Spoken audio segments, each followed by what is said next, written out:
Good morning, everyone. Today we have a special guest from Qatar who is an educationalist. Let's hear straight from him, Mr. Yasir Nainar. Good morning, Yasir Nainar. Good morning, Rajesh. Yasir, tell me about yourself. Thank you, Rajesh, and TN Times for coming to see me and to know more about what we do in education. I started in Qatar in the field of education along with my father in the year 2000 when we set up the DPS Modern Indian School in Qatar. And at that time, there were only two schools in this country, which were very old schools, and people in the community felt that there was need for quality education in Qatar. And to service this need, my father, who's also an educationist, we all came together along with several friends in Qatar, like Mr. Hassan Chogle, Mr. M.I. Farid, and several other educationists. We came together to form this school.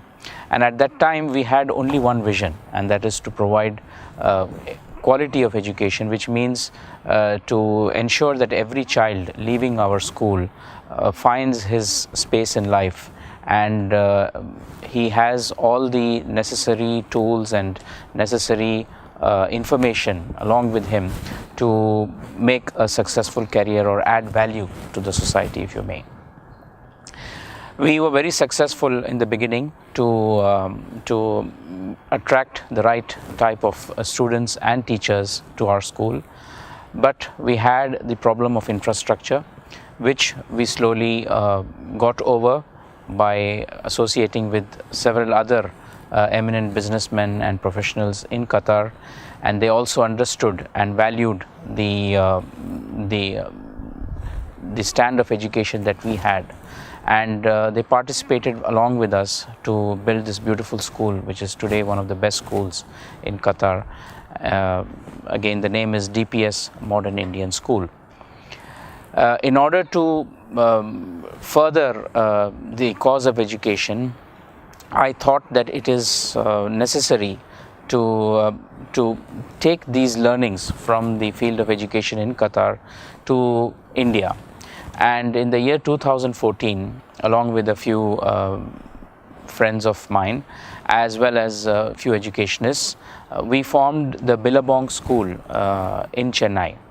And we decided right from the beginning that infrastructure and the way we have to imbibe values in the lives of children in India should be the main focus of this project. So we did not go into any any rented place or something that we could call a school, but we actually built the infrastructure from scratch. And today it's not yet started, but when it starts, I'm sure it's going to be one of the best schools in that area on the old Mahabalipuram Road, or OMR, servicing the community in that area as well as from inside Chennai, because we have a residential campus as well as a day school. The values that we stand for today are health, global integration and environment, and the school, with the infrastructure and the curriculum, stands for every one of those words. Yes, sir. I'm straight away pitching into the next question. There's a lot of negative comments about Indian curriculum. It doesn't matter whether it's a CBSE or a matriculation or a state board. There are a lot of negative comments. Those curriculum is not good enough for this era. Though our Indians are shining well in a lot of world-class companies like Google, Adobe, name any big companies now, it's been headed by the Indian students. What do you think about this? Do we really need to change the curriculum, or is the curriculum is good enough to produce good results? Thank you, Rajesh, for that very pertinent and relevant question. And it is indeed a big dilemma that's facing a lot of educationists in India. And the word curriculum or the word education system is a very easy target for people to blame. Is it, as an educationist, I feel there are other things that are facing the Indian education system, and I wouldn't immediately pick on the curriculum. Even though the curriculum needs a lot of refinement, the curriculum has its merits and demerits, which is the case with every curriculum. But is it the curriculum that needs to be addressed at this moment? I would say no.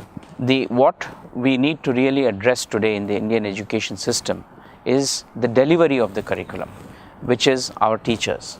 Our teachers and the way they are structured in a school, that is the teachers, their leaders, coordinators, the principal, the vice principal.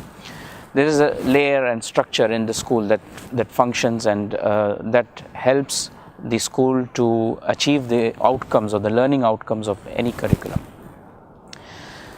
Here is the problem, and the problem is that our teachers and the staff who deliver the curriculum in most schools are not trained enough or not certified enough to work with children or to work alongside the curriculum to make sure that the curriculum or the learning outcomes of the curriculum are delivered in the right manner to the child. That is one element of the problem. The other element of the problem, again with the teaching community, is that they think that every child is the same and every child should be given the same instructions, and what we find in children is that they are not the same. They are different, and every child has its own learning abilities and disabilities. Some people would like maths, some people would like English, some people would like to learn music, or some people would like to spend more time learning art. And our teachers or our the teaching community in general have somehow missed that particular point. They feel that covering the portions or covering the outcomes of the curriculum are more important than understanding how the child actually gets the knowledge. Unfortunately, in India, the teaching profession has not attracted the right type of people. If you see in the West or in Europe, teachers are well paid. I mean, teaching is a respected profession. In India, it's probably one of the professions where you get into if you don't get any other job. So this is where we need to strengthen our system.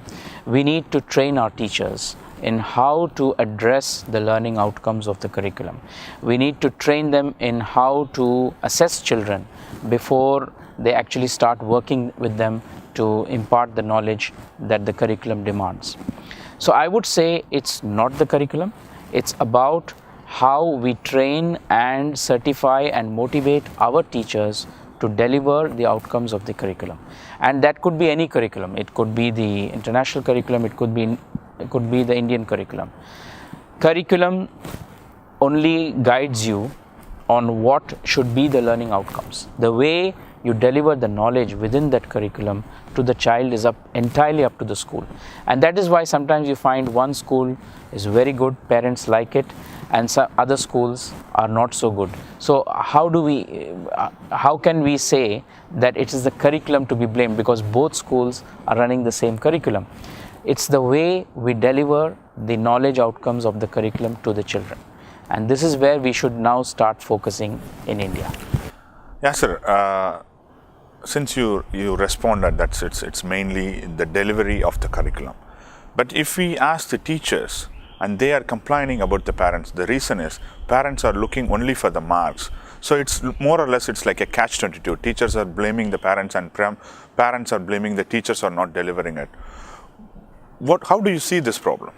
Rajesh, unfortunately, in today's day and age, there isn't a replacement for exams.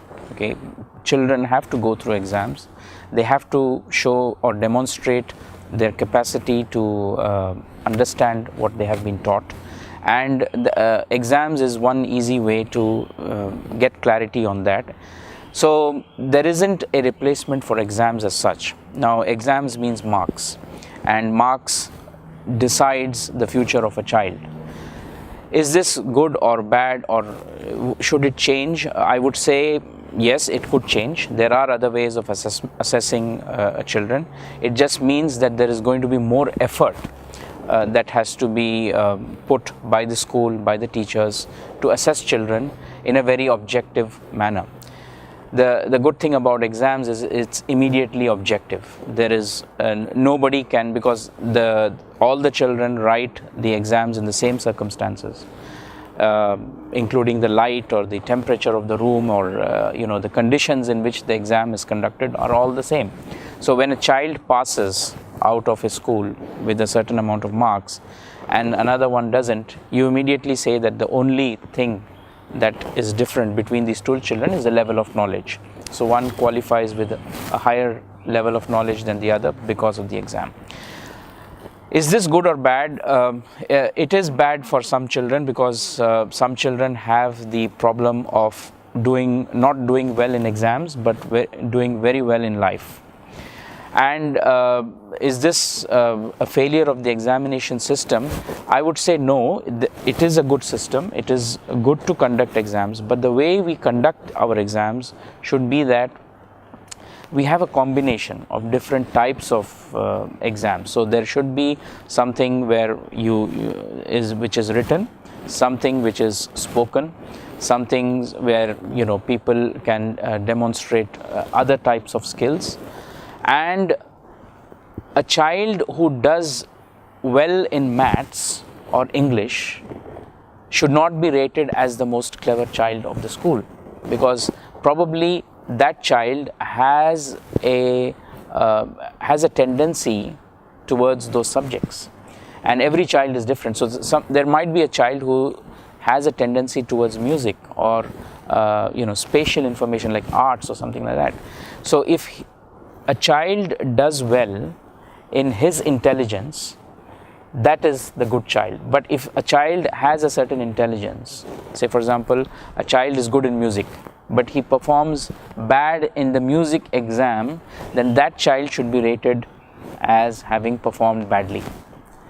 But a child who has a tendency towards English language and he performs badly in music, you cannot rate him as a bad child. So the assessment of children should be based on what are their intelligences, or what are their prominent intelligences. Every child has a different intelligence.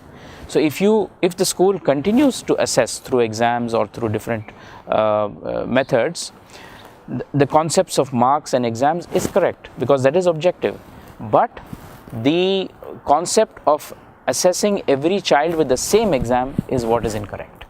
So the exams have to be different depending upon what is the intelligence, the prominent intelligence of the child. Yes, sir. We have produced enough and enough of engineers in the last 10 to 15 years, especially towards computer science and IT. So given its trajectory growth of Indian education, which area should be the focus in future? That's a very good question, Rajesh. And today we have friends who are engineers who have gone into running yoga studios or getting into health entrepreneurship, or we have doctors who have become theologians. So every field has produced a lot of good people, but the people after having, for example, if an IIT seat has gone to somebody who is no more an engineer, I would feel that he has just wasted that one seat, because there is so much demand for that seat. So is it good that we keep focusing on those areas where there is a high level of income, or where there is a high, where it seems that the economy needs a lot of people? IT industry has produced a lot of jobs in India, so we have had a lot of focus from students and parents to move into the study of information technology. I wouldn't say it's a bad career. It is continues to be a good career. It produces a lot of results. But I again would stress that India should keep talking to its people, should keep telling them what are the things that India stands for today. And this young generation should understand that every career or every field has a fruitful outcome. For example, I would just quote simple examples. The biggest dream of any parent would be for a child to reach IIT, or if they are going for medicine, to get into AIIMS in Delhi. If they do that, they have a very peaceful life. I mean, the parent feels that he has fulfilled the dream or the ambition of his children and himself or herself. Is this the right way to approach careers and approach the future of children? I would say no. Every career, every field of adding value to society, the way society works together, should be given importance. The field of agriculture, for example, has very few educated people who have actually taken over this profession and are guiding our farmers to do the right things. I mean, we have a lot of agricultural engineers who have come up in the recent time. However, that's not enough. There are no enough agricultural colleges and research institutes all over India, and most of them are funded by the government. Where is the private sector in agriculture? There are a lot of private institutions in engineering, in medicine, and they do this mostly. I mean, most of them have put up these institutions on very prominent agricultural properties. You can see them on the highways. Even in Tamil Nadu, for example, if you drive on any highway, you will end up seeing a medical college or an engineering college. These are all very good prominent farmlands. Isn't it right that the private sector now realizes that the food source of India is in the farms, is coming from our grassroots within India? And isn't it time that we start educating our population, our people, to get into agriculture and to do it in a very scientific and technical manner? This is one area. Another area are service industries that lead to agriculture, lead to other industries. For example, I'll give you a very simple example. Health tourism, for example, in India is a growing industry. A lot of people come to India to look for very good doctors and very good medical practitioners who perform very complicated surgeries, and some people really praise them for the way they diagnose the problem and they give the solution. There are a lot of services required for these sort of professionals. For example, your labs, your the care after surgery, for example. All these professions are now are run by people who couldn't find jobs in other things, or have some money and they wanted to become an entrepreneur. They set up a lab, or they set up some sort of a care home. I feel these are the people who should be taught how to do this professionally, technically, and these are the areas where new courses or new academic fields have to start growing, and the private sector, apart from the government, should start investing in these areas. There could be also a demand coming up in the aviation industry of our country. Aviation industry has grown manifold, but most of our engineers, most of our pilots and the crew are still not Indians. I mean, we still have a lot of people coming from other countries to work in India in the aviation industry. So why not probably start getting into the aviation sector as well. Again, the lack of private investment and private colleges in the aviation industry. For example, we need aeronautical engineers, we need pilots, we need the crew, we need ground staff. This is one industry which lacks potential institutions which can provide education in this field.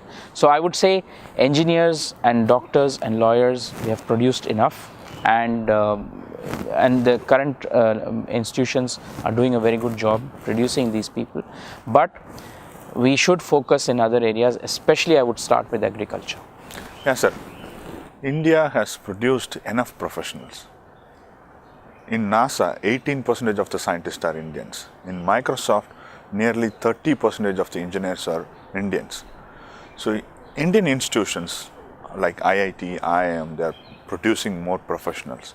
But the students from India, they are pursuing their career in abroad. Is this justified? Rajesh, this is a very sensitive question, and especially me being almost all my life in Qatar, I would say that it is justified that India sends its good brains abroad. But at the same time, I would request the people who carry these brains abroad to look at India not as just a holiday destination. That is, they stay abroad, they live abroad, and they have their profession, their family, and their friends all abroad. But when they do that, let them not forget what is there back in India, and to always have a foothold in India. And this is not just for a social attachment, that is, your parents are back in India and you are living in US or UK, and you just visit your parents for holidays or your relatives. I would say that we should be very responsible when we are abroad to have the attachment with our country always. And the way we could do that, and probably that's what is going on now also, the way we do that is that everything that we do, we find some way where we can take business to India, or where we can make something or add value to the society that we live in abroad from India. The best example, of course, is the IT industry. I mean, the IT industry, the IT boom that happened in the US couldn't have happened without the involvement of the Indian IT professionals.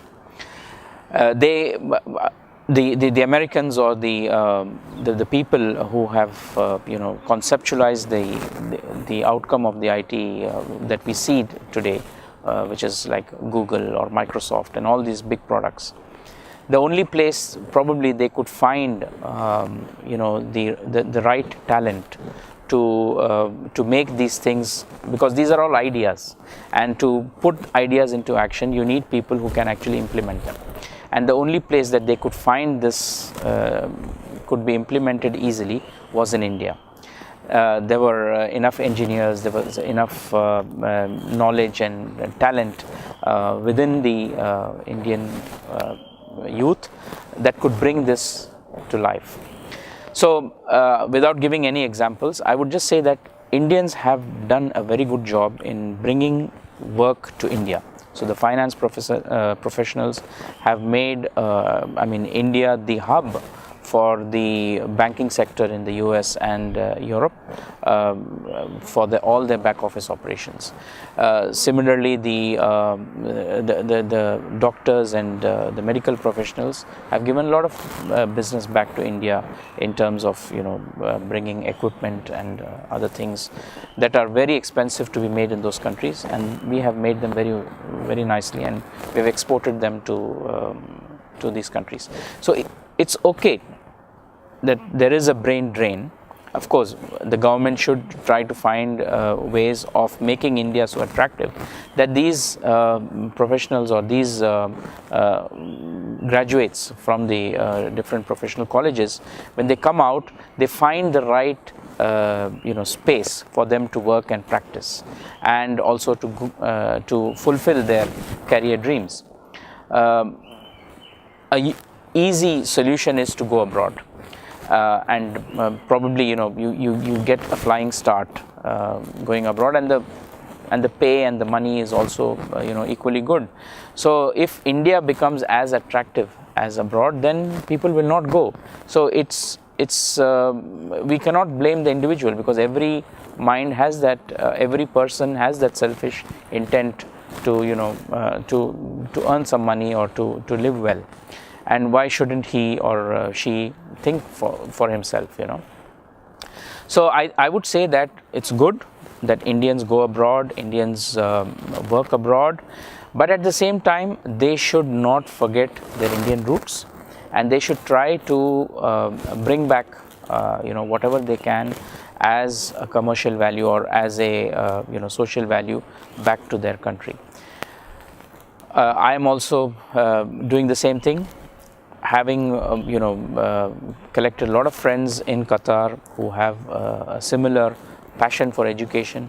Today I am taking a lot of investment from people working in Indians working in Qatar back to India to set up this educational institution. And I can see the passion in the people who are investing with me in this area in Chennai, that it's not just that one school that they want to do, it's several things in education, and they've already started working with the local authorities to get at least this bit of education in the right manner, in the right structure that it deserves to be. So brain drain is an issue, but if we control it in the right manner, I think it can produce a lot of positive results for India. Yasir, one final question to you. You are 18 years you are associated with DPS here in Qatar, and now in Chennai you are associating with a different brand that's called Billabong. What is so special about Billabong? Thank you, Rajesh, and it is a difficult question to answer, but I mean, it's not so difficult to answer what is Billabong and what it stands for, but it is a difficult question to answer in terms of comparing to prominent education brands in India, which is Delhi Public School, DPS, and Billabong. And I wouldn't like to do that, because every brand has its own values, and every brand comes with its merits and demerits. Now, when we were choosing a brand for our school in India, we have two options in our hand, because both these brands, we are working with them in Qatar. So we have a Kangaroo Kids nursery, which is the Billabong version of the nursery school in Qatar, and we have the Delhi Public School. The way we associated with Billabong was we evaluated whether our vision of the school, which is basically to ensure that every child realizes their full potential and comes out of the school to be a value-adding individual in society. I think we were able to immediately match our thinking with the creators of Billabong. So Ms. Leena Ashar, for example, she is the founder of the Billabong schools. She has formed a company called Kangaroo Kids Education Limited, and they're based in Mumbai. She does a lot of research in this area, and they have also changed and evolved over time. And the way they have evolved is that they keep studying the mentality or the psychology of children and how they would develop over a period of time, because a child does not enter school with the same mentality or psychology as they leave the school. There is a transformation that happens in the child, and they grow from being a child to an adult, and this happens while they are at school. And Leena and her team has been very good in assessing this transformation, and they have developed their curriculum based on that, and that exactly matched the values that I wanted to imbibe in my children who come to our school in Chennai. So it was like love at first sight. So we sat together and we discussed the concepts, and we found that whatever Leena had in the schools that she was already running in Mumbai was exactly what I wanted to do in Chennai. And of course, there were a lot of assessments on both sides. I mean, we assessed their curriculum and their ways of working with the parents and children, and they were assessing us as a group of how much investment that we could bring, and what is the area or the catchment area for children that we could attract. And we found that there was a lot of common ground to work together. Today, we are very closely working with them in putting the right image of the school in front of the parents. We are not here, we are not there in Chennai to just attract children or show the numbers. We are there for the parents to make them understand that a child is not a something that you just pass on information to. A child is something that transforms with information. So that transformation is what we keep assessing, and the level of information that passes to the child changes accordingly. And this is what we are trying to explain to our parents, and those who are signing up for the school are those who have actually understood our concepts well. So I am so passionate about what we are doing in Chennai, and I feel that Leena's team is also very keen on this Billabong school, because it's their first residential school as well. They don't have a residential school in their portfolio of schools. So this is one of their first schools where there is a residential program as well as a normal day school program. So they are working with me to make sure that not only during the day but also after the school hours, how can we add value or how can we keep working with the knowledge level of the children. And this is where the success lies. I mean, when two people can think alike and work together in their own domain. So we bring the infrastructure and the management, and they bring the curriculum and the delivery of the curriculum to the children. So when we can work together, there's nothing like it. So I found that it was an easy choice for me to work with Leena's team, and that's why we chose Billabong as our brand. And I'm sure that the parents will appreciate this association with Billabong, and they will come forward and support us in this mission. Yes, sir. Chennai is always a very demanding and challenging market. So you are going to start the new Billabong in 2018 academic year. We wish all the best for your career. Thank you, Yasir. Thank you.